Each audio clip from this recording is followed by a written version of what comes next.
अच्छा, अब यहाँ पे क्या है कि हमने क्या भी प्रूफ कर लिया, एडजॉइंट ऑफ ए, इसको हमने क्या बोला, determinant of A to the power n-2 into A. ये तो हमारी एक प्रॉपर्टी है, इसे तुम्हें याद रखना है। इस प्रॉपर्टी को थोड़ा हम मैनिपुलेट और कर सकते हैं, ठीक है। कैसे लिखा हमने, इसी में कर दिया क्या, replace A by adjoint, A by adjoint. तो ये क्या हो जाएगा, एडजॉइंट ऑफ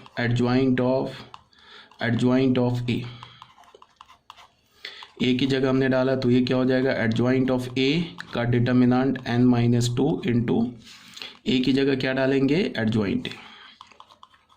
देखो बच्चे क्या है, ये जो हमारा मैट्रिक्स होगा, ये जो एडजॉइंट ए का डिटर्मिनेंट, ये किसके इक्वल होगा, determinant of A to the power n-1, और यहाँ से क्या हो जाएगा, ये n-2, और ये जो एडजॉइंट ए है ये ऐसे ही रह जाएगा एडजॉइंट ए।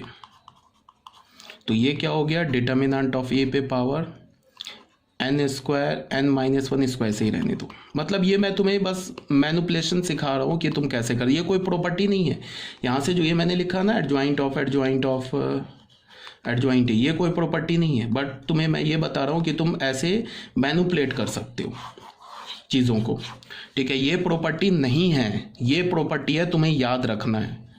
ये प्रॉपर्टी नहीं है, बट तुमको मैं बता रहा हूँ कि तुम ए की जगह एडजॉइंट ए रिप्लेस करके ऐसे इस प्रॉपर्टी को मैनिपुलेट कर सकते हो, ठीक है ना। यहाँ से ये बात क्लियर होनी चाहिए। तो ये हमारा प्रॉपर्टी नंबर 3 भी क्लियर हो गया। आई थिंक आप लोगों को समझ में आया होगा क्या मैं बोल रहा हूँ। तो ये हमारा पेज नंबर 105 भी क्लियर हो गया। ये मैंने सेम यहाँ पे प्रूफ कर रखा है। अब आ जाओ प्रॉपर्टी नंबर 4। प्रॉपर्टी नंबर 4 में क्या बोल रहा है, प्रॉपर्टी नंबर 4 में देखो क्या है, देख लो, ये प्रॉपर्टी नंबर हमारा 4 हो गया और ये प्रॉपर्टी नंबर 4 का यहाँ पे प्रूफ हो गया, ठीक है। यहाँ पे हमने क्या किया कि एक मैट्रिक्स लिया एडजॉइंट ऑफ ए बी, ठीक है। यहाँ पे हमने क्या कर लिया, A be exist, A into adjoint ए ले लिया, ठीक है। ए को हमने ए बी से रिप्लेस कर दिया। तो देख लो क्या बोल रहे हैं यहाँ पे, प्रॉपर्टी 4 में देखो क्या है, ये इंपॉर्टेंट है। इसे हम, ये क्या बोल रहा है, if A and B are non singular matrix, A and B जो है हमारा एक non singular matrix of the same order, then adjoint of matrix A B is equal to adjoint of B into adjoint of A. ऐसी property हमने transpose में भी पढ़ी थी। ऐसे हमने क्या पढ़ा था ट्रांसपोज में, कि ए बी का transpose is equal to B transpose into A transpose पढ़ा था ना हमने, कि उसको हम रिवर्सल लॉ बोलते थे। उसी फॉर्म, उसी लाइन पर ये एडजॉइंट का भी प्रॉपर्टी हमने ऐसे पढ़ा था ना, A B transpose is equal to B transpose into A transpose. यहाँ हम लोग क्या बोल रहे हैं, एडजॉइंट ऑफ ए बी का एडजॉइंट जो होगा, मतलब ए इंटू बी मैट्रिक्स का जो एडजॉइंट होगा वो क्या होगा, adjoint of B into adjoint of A, यहाँ होगा ये। इसमें क्या बोल रहा है कि ए और बी हमारा नॉन सिंगुलर मैट्रिक्स है सेम ऑर्डर का, ठीक है। सेम ऑर्डर क्यों बोल रहा है, बिकॉज ए बी तभी एग्जिस्ट करेगा जब ए और बी एक स्क्वायर मैट्रिक्स हो सेम ऑर्डर का, तभी जाके ए बी एग्जिस्ट करेगा, ठीक है। और ए और बी स्क्वायर मैट्रिक्स है सेम ऑर्डर का और साथ में नॉन सिंगुलर है। तो ए हमारा क्या है, नॉन सिंगुलर है। मान लिया कि इसे हमने नॉन सिंगुलर बोल दिया, इसका ऑर्डर क्या है, n/n मान लिया।